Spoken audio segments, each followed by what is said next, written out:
Ketika melawan Arab Saudi itu bukan strateginya Sintayong. Pemain berkumpul sendiri, strateginya bahkan kita menurut informasi ya, Sintayong dilarang masuk bertemu mereka. Itu yang kita dengar. Kenapa dilarang masuk? Tapi sebenarnya buahnya ada yang busuk di dalam. Dan itu yang kemudian tidak diungkapkan oleh PSSI sehingga kemudian publik tidak tahu itu semua gitu. Nah cuy, akhirnya terkuak juga ya misteri yang heboh kemarin ya. Yang katanya ketika melawan Arab Saudi, pemain itu tidak mengikuti strategi Sintayong, makanya bisa menang. Nah, bagaimana fakta yang sebenarnya? Sebelum kita lanjut, kita intro dulu ya.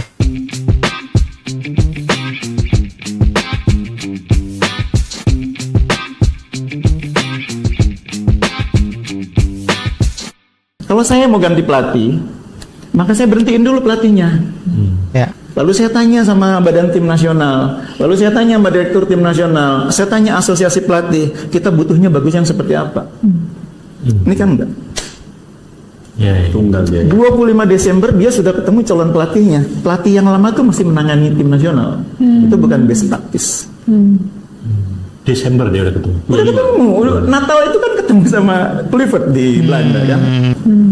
Kan satu-satunya yang datang itu kan diakui Kluivert. Yang lain gak ada yang datang. Padahal pelatih ini masih ada nih. Sah. Hak dia ketemu. Hak dia juga untuk merekrut calon itu. Apalagi dia kemudian membayar kompensasinya. Nggak ada yang salah. Tapi bukan best practice. Jadi kalau dari ilmu tata kelola, yang dilakukan itu sah. Tapi bukan hal-hal yang bisa diteladani dalam hal tata kelola kelembagaan yang baik. Saya nggak masuk ke 2029 ya. Jadi yang saya bilang tadi, Pak Erik punya pemikiran seperti itu sah. Jadi dalam konteks ini dia menggunakan nalurinya sebagai seorang pemimpin untuk menyelamatkan organisasi. Itu kan sah juga. Pemimpin itu kan punya kepekaan yang mungkin tidak semua anggota punya gitu. Dia punya kepekaan. Kalau mau lolos ke Piala Dunia, orang bola juga. apalagi orang bola banget, dia pernah pegang klub besar. Kalau saya pertahankan dia, bisa hilang 4 pertandingan. Bisa nggak dapet tiket Piala Dunia. Dia gunakan naluri itu sah. Cuma maksud saya gini, ketika sudah tahu bahwa ini nggak bisa, panggil berhentikan. Berhentikan. Akhir Desember kalau perlu masih ada waktu sebelum dia berangkat ke. Jangan ketemu orang dulu yang lain. Berhentikan dulu, kita tidak yakin bahwa ini kan tetap sama aja. Mau diberhentiinnya bulan Desember, diberhentinya kemarin Januari, bayar kompensasinya sama. Berhentiin dulu, itu best practice-nya kalau menurut saya. Ini pendapat saya pribadi. Berhentikan dulu. Kita tidak yakin bahwa Anda akan bisa membawa ini ke Piala Dunia. Ada masalah, ya kalau perlu diceritain juga nggak apa-apa, enggak juga nggak apa-apa. Ada masalah dinamika internal, locker room apa. Selesai, diputus itu Sintayong itu 24 Desember katakanlah, 25 dia ketemu Patrick, itu elegan, itu elegan. Jadi nggak ada yang salah, sekali lagi nggak ada yang salah, itu hak dia, apalagi dia bayar kompensasi, cuma tidak menunjukkan bagaimana best practice dalam tata kelola kelembagaan. Ketika melawan Arab Saudi itu bukan strateginya Sintayong. Pemain berkumpul sendiri, strateginya bahkan kita menurut informasi ya, Sintayong dilarang masuk bertemu mereka. Itu yang kita dengar. Kenapa dilarang masuk? Karena pemain-pemain kita tidak mau mengikuti strategi itu yang kita dengar ya. Karena masalah komunikasi ada. Bukan masalah taktik dan strategi. Nah, cuman kayak gini Pak Nurdin, kalau misalnya pemain bisa ngomongin taktik sendiri, pelatih buat apa lagi kalau gitu? Tapi menarik. Tapi faktanya PSSI menang, tim nasional kita menang 2-0. Iya, betul. Yang kebetulan cetak bola ada pemain Indonesia, bukan terus Ini waktu. Maksudnya itu menurut Pak saya Nurdin mungkin jasanya Coach Sintayong di saat lawan Arab Saudi tidak ada. ketika melawan itu Australia, melawan Jepang, itu pemain-pemain kita tidak setuju dengan taktik itu. Nah, waktu lawan Bahrain, waktu lawan waktu lawan China, waktu lawan China, itu ruang ganti. Itu yang kita dengar itu. Nah, sehingga waktu Arab Saudi, pemain itu berkumpul, tidak boleh Sintayong ada di mereka. Menyusul dia mau bermain dengan gaya mereka. Dan kita menang 2-0. Tetap saja pelatih bertanggung jawab, berarti mereka yang Ini menarik nih. Itu kayak contoh seperti itu yang harus kita bicarakan. Ketika begini main, ya kalian harus lari begini. Evan Dimas seperti itu lakukan gitu beberapa kali sebelum pertandingan. Apa? Meeting sama pemain aja. Walaupun memang ada lagi meeting sendiri kita pelatih sama pemain. Di luar itu lagi Evan Dimas juga melakukan meeting. Diminta memang. Diminta sama coach. Betul. Jadi meeting itu memang diminta oleh host Sintayong cuy ya, bukan meeting-meeting sendiri aja ya. Dan itu yang kita membuat suasana terus selama ini. Biar mereka meeting sendiri. Diminta sama coach. Dan itu yang kita membuat suasana terus selama ini. Biar mereka meeting sendiri. Dan ya meeting antar pemain itu sangat penting, sangat penting menurut saya. Ya, terus itu kan Evan Dimas. Ya itu yang kita tanamkan juga di era sekarang. Anak-anak sekarang juga akhirnya mereka meeting sendiri. Jadi ini bukan pertama kali. Sebelumnya juga pernah.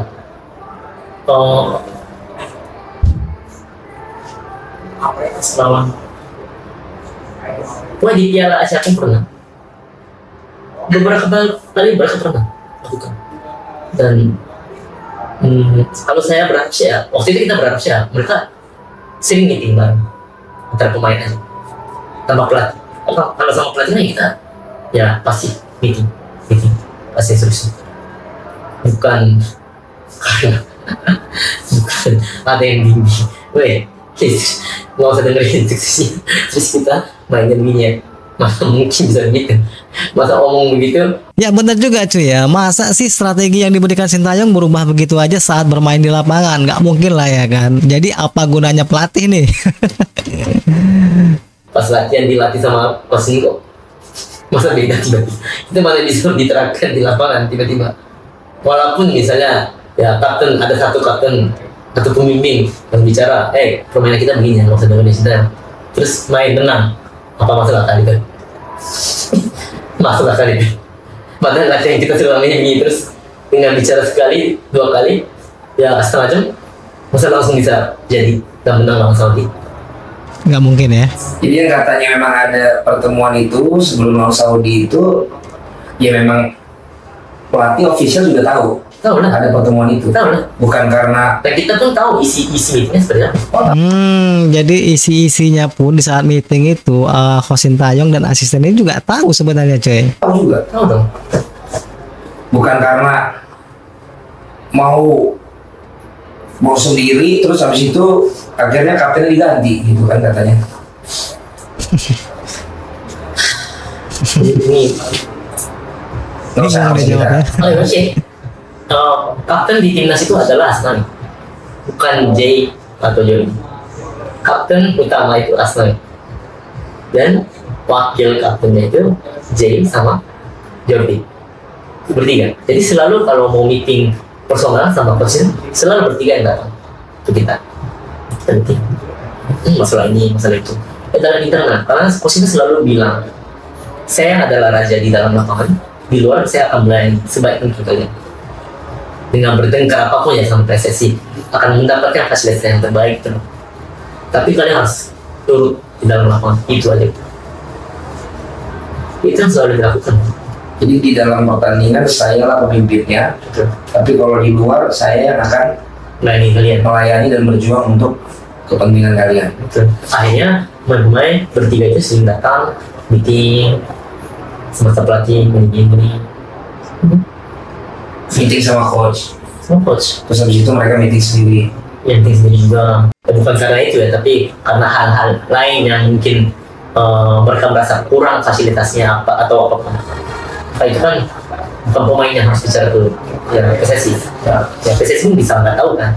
Jadi maksudnya dia jadi jembatan itu ya coachnya yang maju. Tapi pemain juga meeting sendiri bisa juga untuk menerjemahkan apa keinginan pelatih, tapi di antara pemain aja yang ngobrol. Betul. Bukan malah pengen apa-apa gitu. Karena saya bicara maksudnya latihan udah begini, seperti permainan coach apa yang coach mau gitu, tapi tiba-tiba dengan bicara sekali terus tanding menang gitu kan nggak masalah. Nah cuy ya, sebenarnya nggak perlu lagi ya membahas soal Sintayong, karena kita juga harus move on, karena keputusannya itu sudah diambil. Sekarang ini tinggal kita mikirin ke depannya bagaimana untuk lolos di kualifikasi Piala Dunia. Tentunya pelatih yang baru ini kan sudah menyiapkan strategi-strategi yang ampuh ya untuk timnas kita ini. Nah kalau bicara keputusan yang tidak bijak atas pemberhentian STY, mungkin itu benarnya.